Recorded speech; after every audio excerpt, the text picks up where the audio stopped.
una raya más al tigre, un fracaso más, una gota de agua en el océano para mí.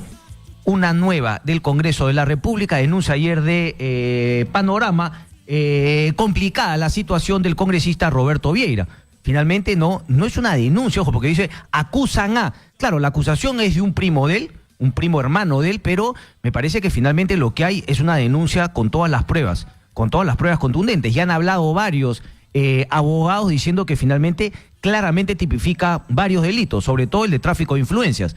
Por más que haya sido mentira, el funcionario que se llena la boca diciendo que tiene el poder para tramitar tal o cual trámite, valga la redundancia, es un tráfico de influencias. Pero bueno, vamos piano un recordaris, porque inmediatamente surgió la pregunta. ¿Se llevó a cabo esa gestión oscura, poco transparente?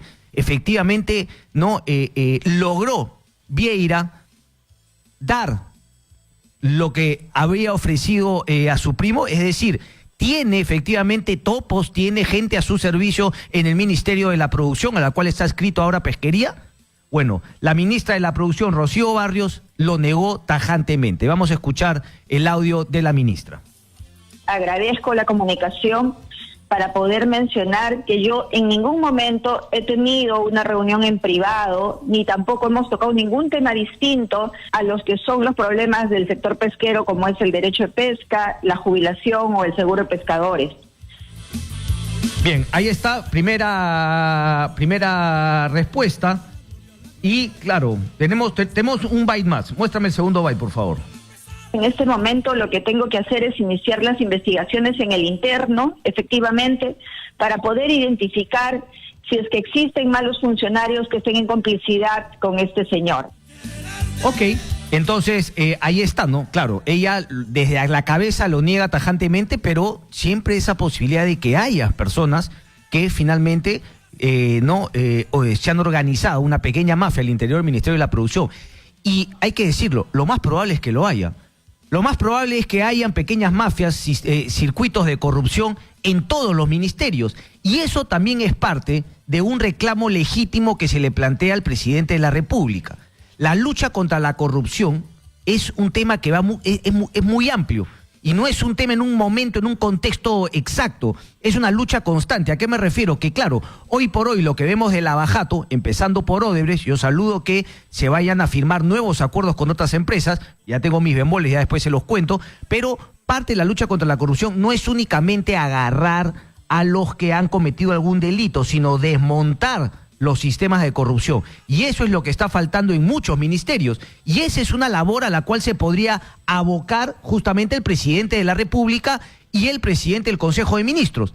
Más allá de solamente decir la lucha contra la corrupción poniendo a los enemigos, no enemigos, sino a los políticos que han cometido actos de corrupción. Eso es solamente una de las tantas etapas de las partes de la lucha contra la corrupción. Pero bueno, eso fue lo que dijo la ministra.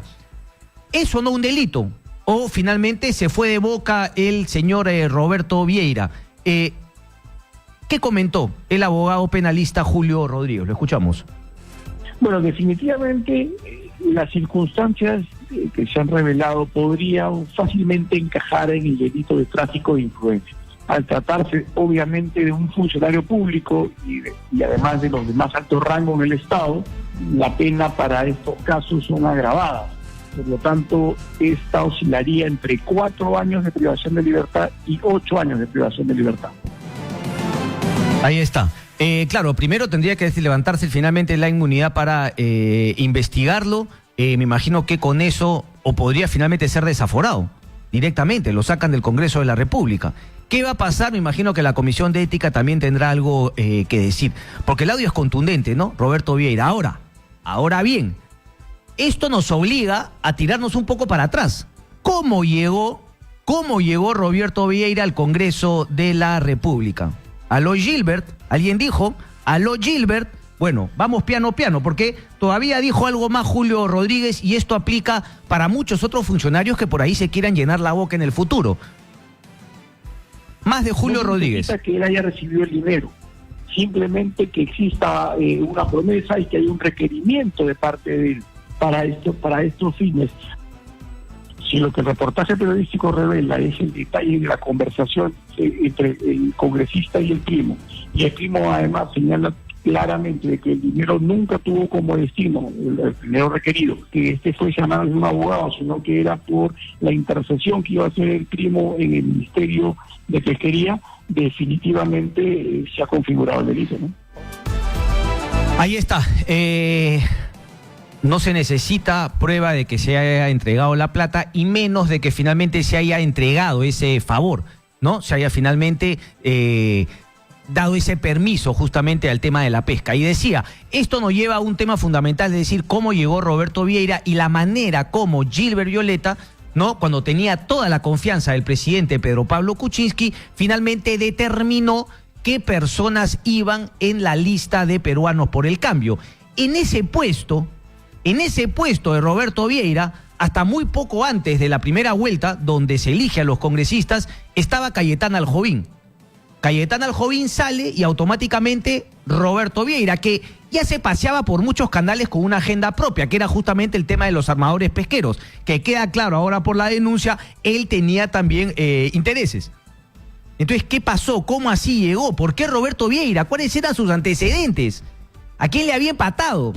O finalmente fue un tema también, pues bueno, las denuncias que han habido. Quien ponía el billetito, clean, aparecía justamente en la lista de Peruanos por el Cambio que manejaba Gilbert Violeta. Va a ser interesante, ¿no? Porque alguien tiene que asumir la responsabilidad de llevar a estos congresistas, ¿no? No puede ser que ahora digan, no, yo no sé nada, ay, es una cosa de Vieira, seguramente va a decir la gente de Peruanos por el Cambio. Bueno, ya no son Peruanos por el Cambio, ahora son Contigo. Y Roberto Vieira ya fue expulsado hace tiempo del partido, pero ¿cómo llegó a la bancada de Peruanos por el Cambio? Y además en un puesto espectacular que finalmente hizo que lo elijan. Pero bueno, ahí está la situación de Roberto Vieira. No ha dado declaraciones Roberto Vieira por ningún lado. No se le ve. No te escucho. Claro, ok, las mismas declaraciones que dio ayer, pero que decía que, claro, que él prácticamente, como si él fuese un trabajo de abogado, ¿no? Él prácticamente era un intermediario que iba a contratar a un abogado para que realice una gestión completamente legal.